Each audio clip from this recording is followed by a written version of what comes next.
සුබ දවසක් වෙන්න කියලා හරිම ආදරෙන් ඔයාලට ප්‍රාර්ථනා කරනවා. ඉතින් අද මම මේ වීඩියෝ එකෙන් ගෙනාවේ මේ දවස්වල මේ ඩෙන්ගු ප්‍රශ්නේ ඒ වගේම මදුරුව කරදරේ නිසා අපිට මොන දේ කරත් මදුරුව යන්නේ නැති අවස්ථා තියෙනවා.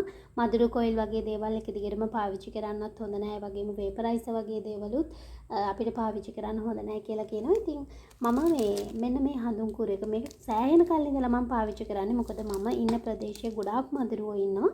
ඉතින් මෙන්න මේක තමයි පාවිච්චි කරන්නේ. මෙන්න මේ සමහරක් විට දැනටත් මේක පාවිච්චි කරන කට්ටිය ඇති. මේක සිංහල බෙහෙත් බඩු කඩවල් වල වගේම ඔය සාමාන්‍ය වෙළඳ සැල් වලත් මේ පැත්තේ නම් ගොඩාක් මේක තියෙනවා. මේක හැම ගෙදරම වගේ අනිවාර්යයෙන්ම පාවිච්චි කරන දෙයක්. මේකේ හැම සුවඳක් මොකුත් එන්නේ නැහැ. මේක එක පැකට් එකක් රුපියල් 100ක් වගේ තමයි වෙන්නේ. සමහර වෙලාවට මම අරගෙන තියෙනවා 120ටත් තියෙනවා. නමුත් මේක ඒ ගානට ගත්තාම කූරු 10ක් තියෙනවා. ඉතින් මේක සෑහෙන වෙලාවක ආරක්ෂාවක් දෙනවා. අපි සාමාන්‍යයෙන් මේක පත්තු කරලා ඉවර වෙලා ගහලා තිබ්බාම විනාඩි 10ක් 5ක් යනකොට සම්පූර්ණයෙන්ම මදුරුව නැති වෙනවා. ඊළඟට ඉතින් පැය 4ක් 5ක් විතර වගේ ගියාම අයම එකක් පත්තු කරන්න ඕනේ. සාමාන්‍යයෙන් එහෙම තමයි වෙන්නේ. මොකද මම දැන් නිදා ගන්න කාමරේ සහ සාලය කොටසෙදී අනිවාර්යයෙන් මේක පත්තු කරලා කල් තියා තියෙනවා. එතකොට ඇත්තටම මදුරුව එන්නේ නැහැ. ඉතින් ඔයාලා කලින් ජනෙල් දොරවල් වහලා මේක පත්තු කරා නම් ඒත් ඔයාලට හොඳම ප්‍රතිඵලයක් ගන්න පුළුවන්. සාමාන්‍යයෙන් ඉතින් මේ පැකට් එකක් ඔයාලට වෙන්නේ මම කිව්වා වගේ උපරිම 120ක මිලක් වෙයි.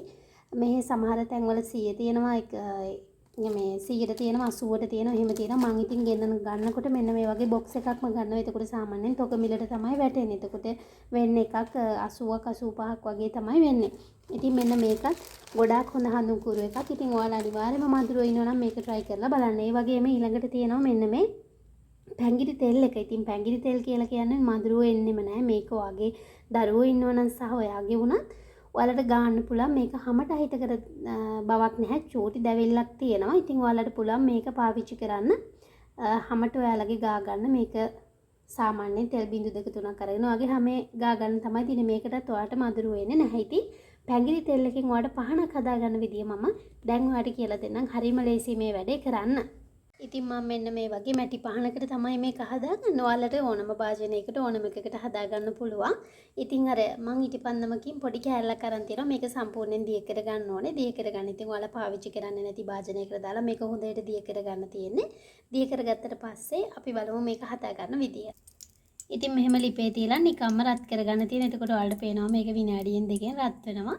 ඉතින් පරණ භාජනයක් ගන්න වෙන කැමරට පාවිච්චි කරන්න නැති භාජනයක් තමයි ගන්න ඕනේ. මේක අයින් කරන භාජනයක්. ඉතින් මෙන්න මේ විදිහට දාලා මේක විනාඩියක් දෙකක් යනකොට හොඳටම දිය වෙනවා. දිය වුණාට පස්සේ අපි පහනට වත් කර ගන්න ඕනේ. ඊට පස්සේ මම කියලා දෙන්නම් ඊටු කොටස කොහොමද කියන එක. හොඳට දිය වුණ එක මෙන්න මේ විදිහට මේකට වත් කර ගන්න ඕනේ පරිස්සමට. මෙන්න මේ විදිහට වත් කරගෙන මේක ඉටි නිසා ටක් ගාලා මේක ගල් ගහන්න බලනවා. ඉතින් ඔහොම වත් කරගෙන ඉවර වෙලා තප්පර 3-4ක් ඔහොමම තියෙන්න දෙන්න ඕනේ. ඉතින් මේක තවම ඔන්න මේ ගල් ගහිලා වගේ නැහැ. තවම ඔන්න වතුර ගතියෙන්මයි තව තියෙන්නේ. තව චූට්ටක් මේක නිවෙන්න දෙන්න ඕනේ. නිවෙන්න දුන්නාම තමයි අපිට මේකම් පාන්තිරේ දාගමු අපි. නිවෙන්න දුන්නාම තමයි මේකේ සුවඳ හොඳටම මේකට එන්නේ. ඉතින් ඒක නිසා නිවෙන්න දෙන්න ඕනේ මේක. මෙන්න මේ විදිහට ටිකක් නිවෙන්න දීලා ඔයාලට පහන පුරවලා හදා ගන්න ඕන නම් එහෙම හදා ගන්න පුළුවන් අවශ්‍ය ප්‍රමාණය අරගෙන. මම අර ලොකු හඳුන් කූරු එකකින් සාමාන්‍යයෙන් කාලකටත් වඩා ටිකක් අඩු ප්‍රමාණයක් තමයි ගත්තේ. ටිකක් මේක නිවිගෙන වගේ එනකොට තමයි අපි පැංගිරි තෙල් ඇඩ් කරන්න ඕනේ. මම ඔයාලට පෙන්නන්නම් ඒක කොහොමද කරන්න කියන එක. ඔන්න දැන් මෙතන මේ ඉටි එක චුට්ටක් අර තිබ්බට වඩා ටිකක් ඝන වෙලා තියෙනවා. ඉතින් මේ වෙලාවට මම එකතු කරනවා පැංගිරි තෙල්. අර ඒකේ තියෙන චූටි කුප්පියේ තියෙන මුඩියෙන්ම මම දෙකක් එකතු කරගන්නවා. ඔයාලා ගන්න ඉටි ප්‍රමාණයත් එක්ක මේක වෙනස් කරගන්න ඕනේ. මම දෙකක් එකතු කරගන්නවා. ඉතින් ඔයාලට පේනවා එතනදී මේක නිකන් මේ විදිහට නිකන් කැට ගැහෙන වගේ බලනවා. ඉතින් ඒක ගැටලුවක් නෑ. හොඳට මේක හොඳට චුට්ටක් මේ වගේ කෝටු කෑල්ලක් හරි මොකක් හරි කූරක් පාවිච්චි කරලා චුට්ටක් මේ විදිහට කවලම් කරගන්න තියෙන්නේ.